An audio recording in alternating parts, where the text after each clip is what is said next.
અમરેલીમાં વિધાનસભાના નાયબ દંડક કૌશિક વેકરિયાના પત્રકાંડનો મામલો ખૂબ ગરમાયો છે। એક દીકરીને આરોપી બનાવી પોલીસે વરઘોડો કાઢ્યો। પાટીદાર સમાજની એ દીકરી તો ત્યાં માત્ર નોકરી કરતી હતી, પરંતુ એને સાક્ષી બનાવવાના બદલે આરોપી બનાવી ફસાવી દેવાયો છે એવું પણ કહેવાય રહ્યું છે।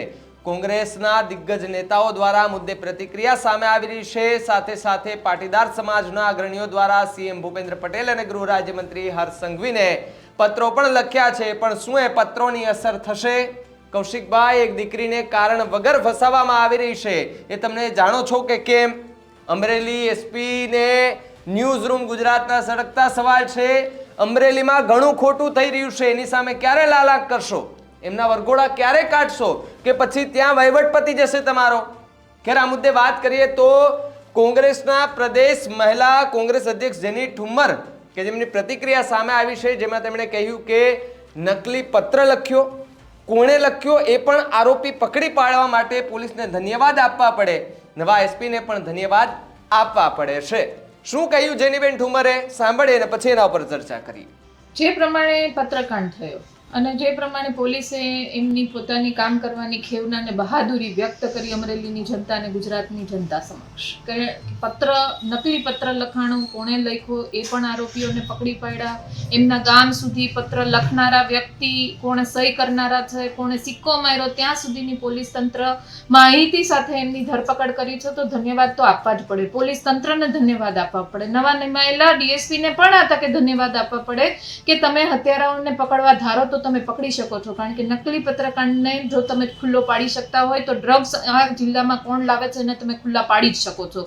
રેતી ખનન અને ચોરી કોણ કરે છે એને પણ તમે ખુલ્લા પાડી જ શકો છો। જે હત્યાઓ થાય છે, બળાત્કાર થાય છે, ચોરી અને લૂંટફાટ થાય છે, એ પણ તમે ધારો તો પોલીસ તંત્ર અમરેલી જિલ્લાનું પોતાની આ પ્રકારની કાર્યદક્ષતા સાબિત કરી દીધી છે કે જો ધારે તો બધું જ કરી શકે। પણ આ પત્રકાંડમાં જે પ્રમાણે દીકરી અને એના પરિવાર સાથેની જે ઘટના, જે બાબત બની, એ ખૂબ નિંદનીય કહી શકાય। કારણ કે દીકરીને તમે ઘરેથી 12 વાગે તમે ઉઠાવી જાઓ છો, પાટીદાર સમાજની દીકરી હોય કે અન્ય કોઈ પણ સમાજની દીકરી હોય, પણ દીકરી અને મહિલા સાથેનું વર્તન હંમેશા સરકારનું અને પ્રજાના નેતાઓનું સંવેદનશીલ હોવું જોઈએ, એના બદલે એનો તદ્દન વિપરીત દાખલો જોવા મળ્યો। રાત્રે 12 વાગે જે દીકરીએ ખાલી પત્ર લખ્યો છે એને તો એના શેઠે કીધું ને એને લખી દીધો, ગુનો બનતો હશે, ન કરવું જોઈએ, વાત સાચી છે, પણ એના માટે આટલું બધું ગંભીર પગલાઓ ક્યારેય આવકારદાયક ન કહેવાય, છતાં પણ રાત્રે 12 વાગે એને લઈ જવામાં આવી, પોલીસ તંત્રએ એને લઈ જઈ એને હાજર કરી દીધી। એના પછી એના રિમાન્ડ પણ મંજૂર કરી દીધા દીકરીના। એના પછી એને પ્રેસ કોન્ફરન્સ જ્યારે પોલીસ કરે છે ડીએસપી, ત્યારે પાછળ ખુલ્લા મોઢે ઘણા એવા કાંડ થાય છે કે જેને ખરેખર પ્રજાની સમક્ષ બતાવવા જોતા હોય ત્યારે તમે મોઢા ઢાંકી દો છો, ને આમાં કોઈ બતાવવાથી કે તમારો કોઈ પેલું નથી, છતાંય દીકરીને પ્રેસ કોન્ફરન્સમાં પાછળ ઊભી રાખો છો, એની આઈડેન્ટિટી છતી કરો છો અને તમે પ્રેસ કોન્ફરન્સ કરો છો। બીજું પગલું આ પણ નિંદનીય કહેવાય। ત્રીજું, તમે એના સરઘસ પણ કાઢો છો। હજી દીકરી ઉંમરલાયક છે, એના લગ્ન પણ થવાના બાકી છે, એનો પરિવાર સામાન્ય પરિવાર છે, એટલે તમે કઈ દિશામાં લઈ જઈ રહ્યા છો? તમે જે નબળા પરિવારો હોય, જે પરિવારને માંથી કોઈ બોલી ન શકતું હોય, કોઈના છેડા ક્યાંય ન ઉડતા હોય, એટલે એની ઉપર તમે જોર જબરદસ્તી કરીને મોટા ગુનેગારોને તમે છાવરી લ્યો છો ને પ્રજામાં મેસેજ દો છો કે સરઘસ કાઢીને અમારી પોલીસ ખૂબ સારું કામ કરી રહી છે, તો ખૂબ નિંદનીય છે। પોલીસને હંમેશા પ્રજામાં કોઈ પણ દારૂ કે જુગારમાં પકડાય તો નેતાઓને તરત ફોન જતા હોય છે, તો ભારતીય જનતા પાર્ટીના 5 ધારાસભ્ય અહીંયાથી ચૂંટાઈને ગયા છે, 1 સાંસદ ચૂંટાઈને ગયા છે, એક પણ ફોન ન ગયો કે નાના દીકરી ઉપર આ પ્રકારનું વર્તન નહીં કરશો, એને છોડી દો, એનું સરઘસ, એક પણ ફોન ન ગયો કે નાના દીકરી ઉપર આ પ્રકારનું વર્તન નહીં કરશો, એને છોડી દો, એનું સરઘસ નહીં કાઢશો, નથી થયું। એ ખૂબ દુઃખજનક કહેવાય। હજી પણ આપના માધ્યમથી કહેવા માંગુ છું કે આ દીકરી હજી પણ અંદર રિમાન્ડમાં, અંદર કસ્ટડીમાં છે, ક્યારે છૂટશે એ હજી કોઈ જાણતું નથી।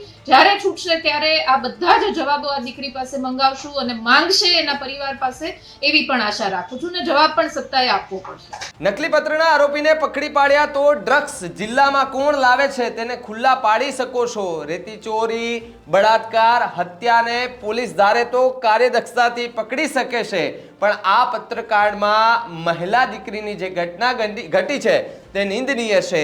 દીકરીને રાત્રિના 12 વાગ્યે ઉઠાવી જાવશો ત્યારે સરકાર અને પ્રજાના નેતાઓનું વર્તન સંવેદનશીલ હોવું જોઈએ, છતાં તેમાંથી વિપરીત દાખલો જોવા મળ્યો છે. જે દીકરીએ ખાલી એમના શેઠે કહ્યું અને પત્ર લખ્યો એના માટે આવા ગંભીર પગલાઓ આવકારદાયક ના કહેવાય. દીકરીને રાત્રે 12 વાગ્યે લઈ ગયા અને એસપી ખુલ્લા મોઢે દીકરીની પ્રેસ કોન્ફરન્સ કરે છે.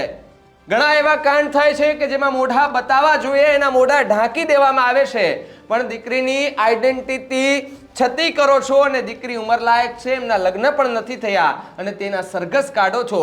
શરમ કરો અમરેલીની પોલીસ અને અમરેલીનું એ તંત્ર. નબળા પરિવારોને જેમના છેડા ન અડતા હોય તેમને જોર જબરદસ્તી કરીને મોટા મોટા ગુનેગારોને છાવરી રહ્યા છો. તમે સરઘસ કાઢીને પ્રજાને મેસેજ આપો છો તે નિંદનીય છે. ભારતીય જનતા પાર્ટીના 5 ધારાસભ્યો અને 1 સાંસદ હોવા છતાં એક પણ દીકરી માટે હજી એક પણ નેતાનો દીકરી માટે ફોન નથી આવ્યો. હજુ દીકરી અંડર કસ્ટડીમાં છે, છૂટી નથી. જ્યારે છૂટશે ત્યારે બધાના જવાબ માંગીશું અને સત્તાએ પણ જવાબ આપવો પડશે. આ મુદ્દે તમારું શું માનવું છે એમને કમેન્ટ કરીને ખાસ જણાવજો. તો આવા જ વધુ સમાચાર માટે આપ જોતા રહો ન્યૂઝ રૂમ ગુજરાત. નમસ્કાર.